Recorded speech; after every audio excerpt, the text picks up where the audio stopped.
Why? Sorry, I was just talking. Yeah, all good. Mentioned about Happy New Year. I think probably I would prefer doing that for the next half an hour instead of talking about you want to talk.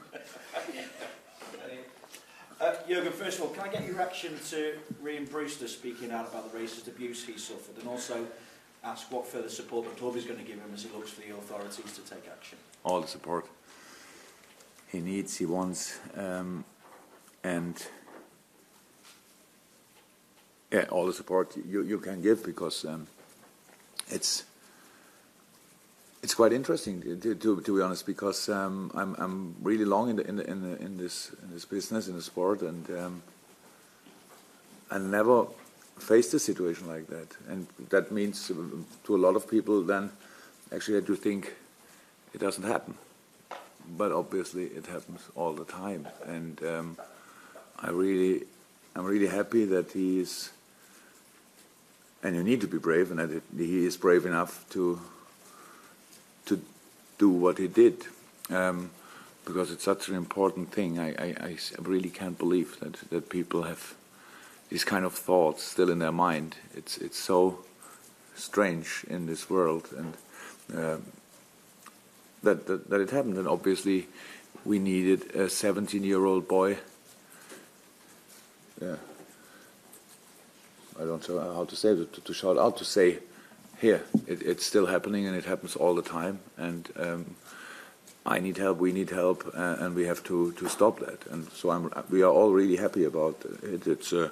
It's not a situation where you want to be a 17-year-old boy in, but if it's like this, then he needs help, and we give it to him, of course. Obviously, we know that you've been able to add to your squad, and it will go through on January the 1st with Virgil van Dijk arriving. But when the club spends money, makes such a big money signing like that, what impact does that have on the club's resolve to resist big money offers for your own players? I'm thinking obviously of Philippe Coutinho in that respect. I don't think that's a club problem or whatever. I'm surprised about the development in the last 2 years, let me say, because it was there were big steps, and but the last half year changed pretty much everything, and we cannot. We can, as a club, we cannot change that. It's of course, it's not each club would be able to do it, but a lot of clubs are able to do it, and they will do it in the future. And it's all about how the market always is. It's about the need and the opportunity. So if you want to sign a player, it's not actually the last thing I think about is the price, to be honest. And it's not because I throw money. I like throwing money around. It's only because we are only thinking about a player, and then there's one moment when you get the price, and that's already, and then you have to accept it or not. We didn't make it, but it's a big change in football, of course, in the last few months and years, and yeah, we have to adapt to it. So that's how it is. It changed already, and. It doesn't mean that all transfers will now be in this category, but it's the same like it was before. Half a year ago, I think, it was a big transfer for an offensive player, and now we have a big transfer for a defensive player, and it's around about a third of it. That is how it always was, and well, that's it. Not nice, but that's the market, that's the world, and yeah, we have to adapt. That's how it is. So going into the new year, do you have New Year's resolutions? What do you want to see more of from your team? What do you want to see less of? Scoring more, conceding less. Easy, yeah? And even when I think we played very often, really well, I would like to say that we still can play more often at our best. So it is, and if we are not at our best, we still have to get results. That's a few things we are working on, and but so far it's not too bad. But I think we have enough space to improve. Just as far as January is concerned, about potential outgoings, if not necessarily permanent signings, maybe one or two of your players who've been out for long term or need game time, like both the Daniels, I suppose. Are there any situations where that could happen, where somebody could either go out permanently or on loan from your players?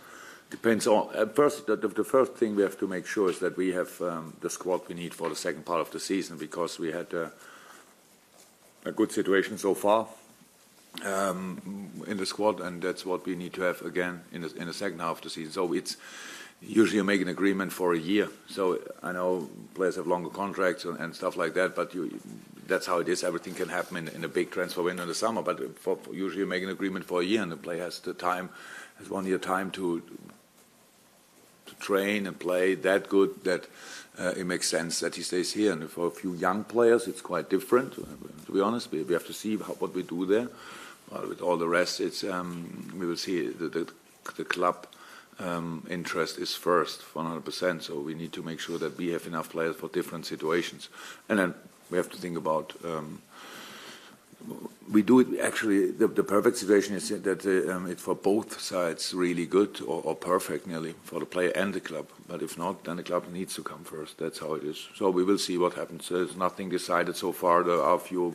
There's interest, of course, in players of us. But if we agree or not, no decision so far.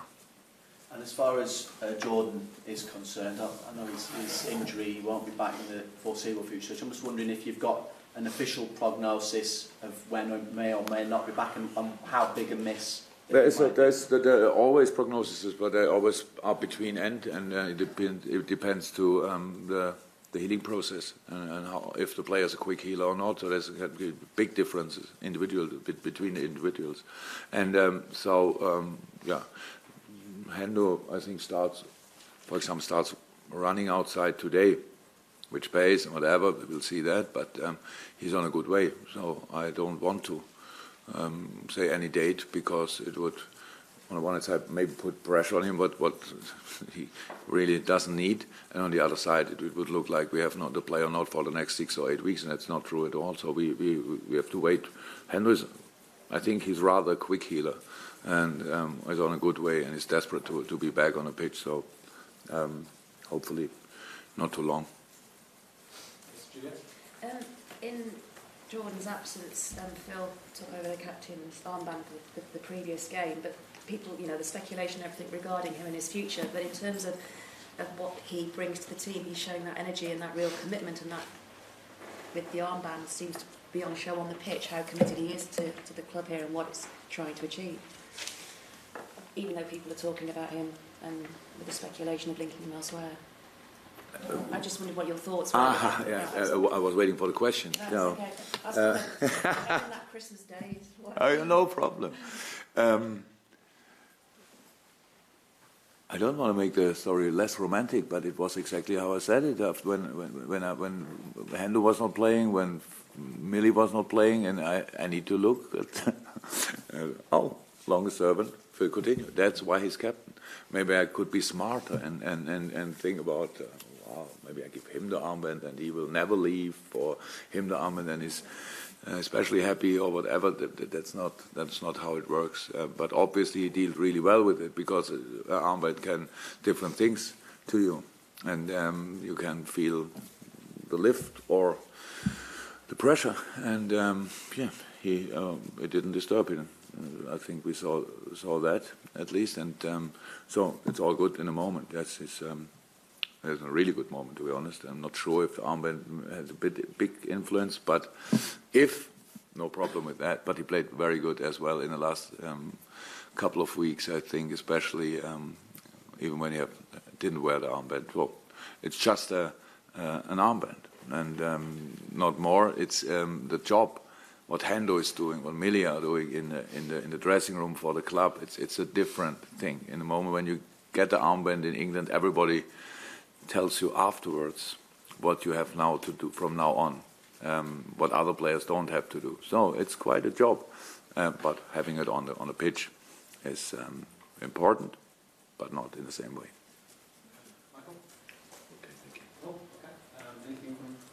You play against Leicester, by the way. Yeah. Sorry. I'll go Leicester. You had the Leicester question. Yeah, just your thoughts. Obviously, they've had a changing season where it started one way and they're picking up a little now. How do you see them as a challenge? In a good way, yeah. They have football playing a real development to see. since at least since Klopp is in, they changed it. You can see that's the main strength is still the same. So they are good organized and incredible threat in counter-attacking. So with the speed, with Vardy, Jimmy Vardy, and Mahrez, and now Gray properly involved in the first lineup. So that's it's really good. It's a experienced team. And so it will be difficult. That's for sure. They didn't have the results in the last 4 games, but that means only they are more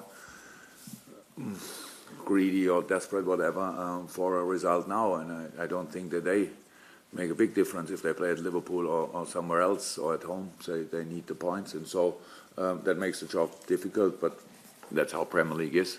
All teams have quality, and especially Leicester. But I think we played them already twice. Over 180 minutes, we were 120 minutes the better side. Was it? Yeah, for sure. The second half in the Carabao Cup was not that good when they scored, but all the rest was we played them really well. But it was with another manager, you're right. And so we are aware of the development, but we still want to win the game, and for that. We need to be ready again in this, how I said a few times, very intense period, but it's for all teams, and so it's a fair competition, and we have to show that we are really ready. In the way that you kind of, I guess in the summer you guys made it quite clear that you wanted to hold on to Phil. Do you feel like their sort of position on Mahrez was the same? They had a lot of interest, and I guess they've showed the same resolve to hold on to their big player? To give the answer for that, I need to know much, and needed to know much more about the situation already at Mahrez. So he's a fantastic player, to be honest, and I can imagine that a lot of clubs are interested in him, but that he's still there shows that obviously somebody in Leicester convinced him. And so, very important player for him, 100%. Anything else, Glenn? Obviously, Moreno, you've said he can't play the next 2 games, but is there any more update on his condition? So probably he's the quickest healer in the squad, but still not sure he's next 2 games. I think I have to involve the 3rd game as well, and then maybe then we have 9 days between Everton and City, I think, roundabout. I think that could be the first for him then. Anything else, guys, before we go to the break? No? Good stuff? Okay. Cheers, Jürgen. Thank you.